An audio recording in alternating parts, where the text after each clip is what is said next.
Hello everyone, welcome back to another video. Today's video will be a movie review for Marvel Studios' most exciting cinematic entry of the summer, which is that of Marvel's most iconic first family in Fantastic Four: First Steps. This highly anticipated adaptation from Marvel Studios taking a crack at this group is certainly one fans have been anticipating, considering the fact that prior cinematic adaptations of this team have not reached the height of their potential, and fans who love the characters from the comics have found those prior adaptations not having quite captured the characters properly, giving us more one-note versions of themselves. Did Marvel Studios finally get its most famous fictional family right in the live-action space? You'll find out in this review. First and foremost, one of the positive points of this film I can say from the bottom of my heart is its characters. I think I can say with confidence that this is the best version of the Fantastic Four ever. Each cast member who plays their respective role plays it well. And what I like about that is we, as the audience, see the layers of these characters in their performance,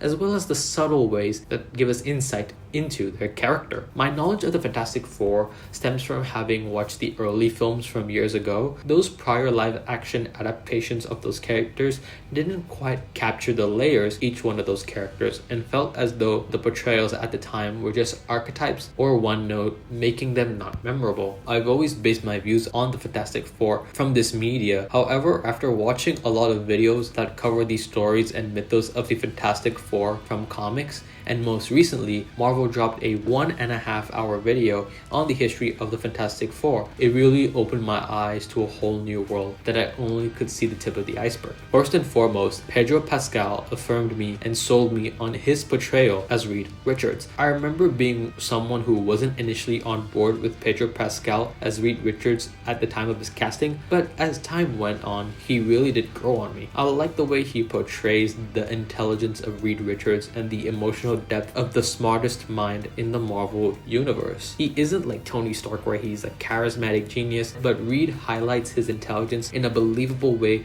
while also showcasing to us this curse of being intelligent as well. Him having so many roles like being a genius, a husband and father to his newborn baby alongside being a hero really goes to show the layers of the character. In addition to this, the VFX for Mr. Fantastic's powers don't look goofy at all. It's a really well done visual effect that could look goofy in this day and age, and the VFX team in this film nailed it. I also love the way they portrayed Pedro having to balance his hyperfixation on science and having to be there for his wife and child. There are times in the film where we see Reed hit those walls despite his intelligence, and those are the scenes that I like Pedro Pascal as Reed Richards in, because it really showed how even his greatest strength in being his mind can only take him so far. Onto his pair, Sue Storm / the Invisible Woman, who in this film is played by actress Vaness Kirby. I've only gone to see Vaness Kirby in recent years in the Mission Impossible films as well as in the Hobbs and Shaw film. I'm so accustomed to hearing her in her English accent, but Vaness Kirby's American accent in this film was seamless, and I bought into her character. I really love the way Sue Storm is portrayed here in this film, whereas the prior portrayals of her character are by no fault of those actresses that played them didn't really do her justice. I really love Vaness Kirby's portrayal of Susan Storm, where she is a very layered character, and what I like about this film's take on her is how it highlights her role as a mother that doesn't bring down her various other accomplishments and roles she has in this world. It makes her a very strong female character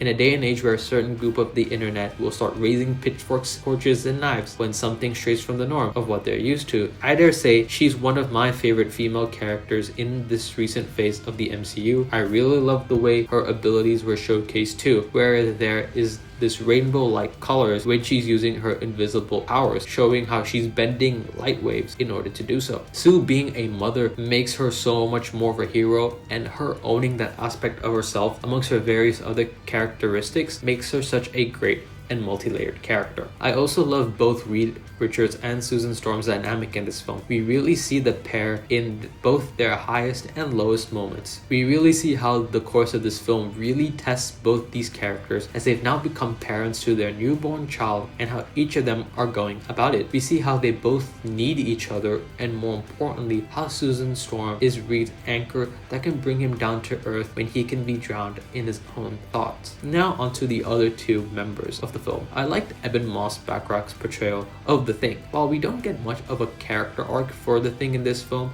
I like the subtleties of the character that you have to pay close attention to. You can still see that behind his jovial and upbeat attitude, there's still this underlying sense of how Ben wishes to be his normal self, even in a world that accepts his rocky exterior. Whilst the Thing is one of the members in this film that sort of does get the short end of the stick, I still enjoyed and wish to see more of him in the future. I also think the visual effects of the Thing in this film is seriously top notch. From the first teaser trailer, when he showed up so casually, that it genuinely made me shocked at how they nailed the look of the Thing. From head to toe, the character's rock formations, the texture, the lighting, and even the clothing on the character made him look so real and tangible, and he looked like he was one-to-one from how he looked in the comic books. The visual effects for the Thing and a lot of the visual effects in this film is really some of Marvel's best. Lastly is the Human Torch / Johnny Storm, portrayed by Joseph Quinn. When people reviewed the film, they all had their own particular standouts. I can strongly say that I wasn't expecting Joseph Quinn as Johnny Storm to be my personal standout character from this film. My perception of Johnny Storm has always been that he's a hothead,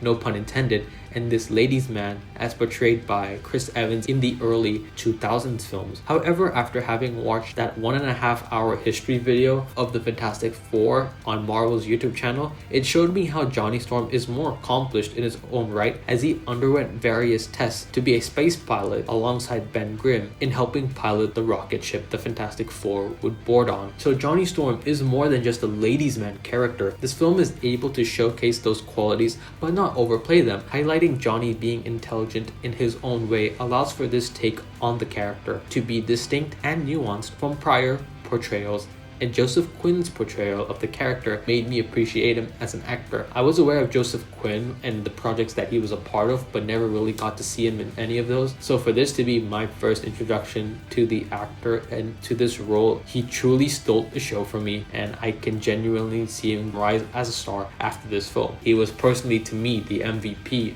of the film as well. In terms of the antagonistic side of things, we have the Silver Surfer, who in this film is played by actress Julia Garner, who this time around really did a great job of playing this particular version of the Surfer. I remember when a certain side of the internet didn't like the idea of this adaptation of the Silver Surfer being a woman. However, this is canon, as there is a version of the Silver Surfer who is female that is called Shalabal, the love interest to Norenrad, the traditional Silver Surfer. Seeing this film take this version of the character as a way for this film to differentiate itself as it's set in an alternate universe, I really like when she makes her first introduction, her voice echoing while she tells the heroes and the people of Earth how this planet is at its end, and how she is the herald to the devourer of worlds, being that of Galactus. I like the subtle facial expression of her face in that scene before she says the name Galactus, and how she feels guilty for letting this innocent planet be consumed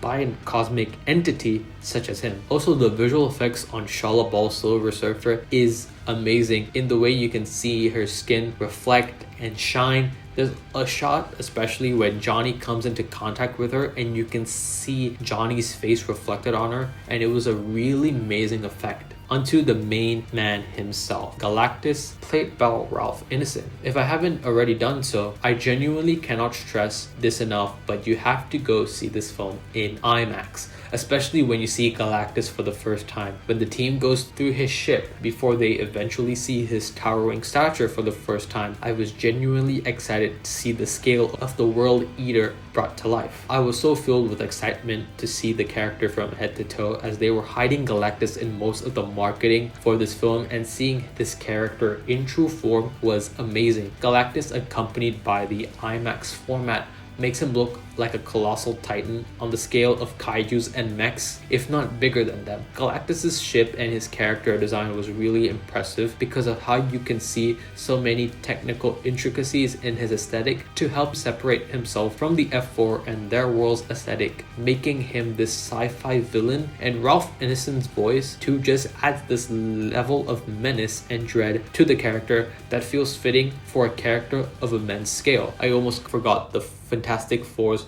robot companion in the form of Herbie. I really liked Herbie in this film. He reminded me a lot of R2-D2, not because of their similar colors and how they communicate via sounds that we don't understand. I really liked that Herbie was sort of this underrated member of the team who was helping around in the Baxter building and also actively helping the team in certain situations as well. He could have simply been a cute character marketing gimmick for people to buy merch of, but with that endearing robotic charm as well as him proving to be useful made him my favorite character as well. Another point of praise in this film is its music. It's Michael Giacchino after all, and not to mention he also composed music for what some might say is the best Fantastic Four adaptation in animated form, which is that of The Incredibles. I really loved the music and especially the main theme where there is this slow start and it really ramps up as it crescendos to a choir chanting.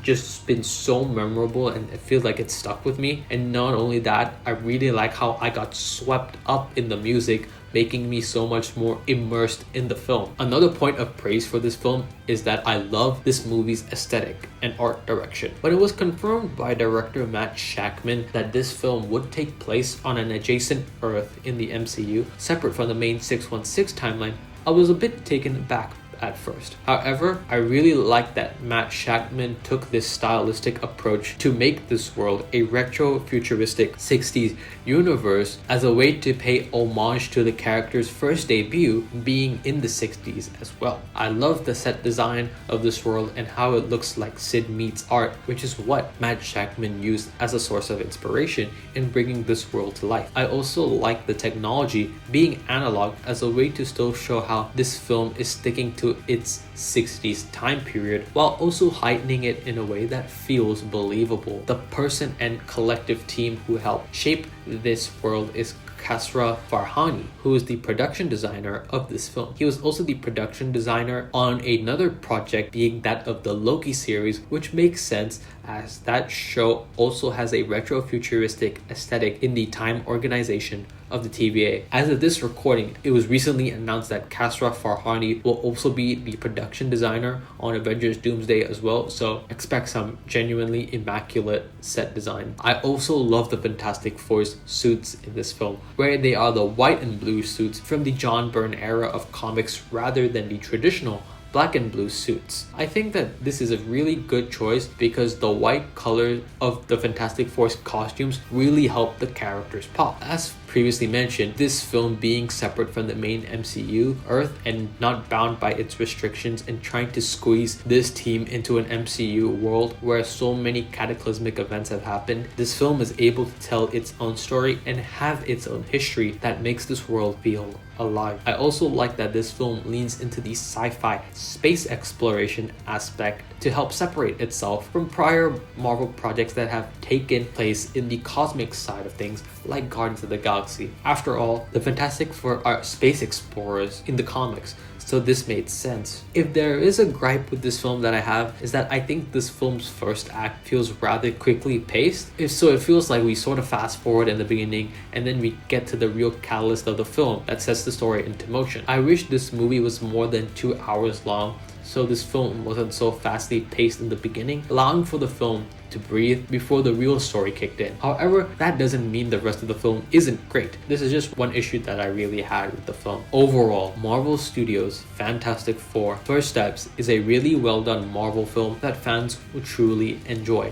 It really utilizes the concept of the multiverse and telling the story of such an iconic team like Marvel's First Family in a unique and heightened setting like never before, as well as giving us really great visual effects to give us a great superhero film for the summer period. Pedro Pascal, Vaness Kirby Ebon-Moss, Bachrach, and Joseph Quinn played their respective characters well and in a nuanced way that both general fans and comic lovers will latch onto. These actors do a good job of showcasing the layers behind these characters, giving them depth rather than having to depend on the superhero side of things to make these characters interesting. The action is really well done, and I like the visual effects in the film. In this day and age of superhero content being commonplace, the visual effects on those projects can sometimes leave a lot to be desired, and the general public can tend to talk about the VFX industry harshly as well, when in reality the visual effects workers are forced to work endlessly, being given impossible deadlines by studios in order to make ends meet. According to the Art of VFX website, the following studios such as ILM, Framestone, Sony Pictures Image, Digital Domain, Rise,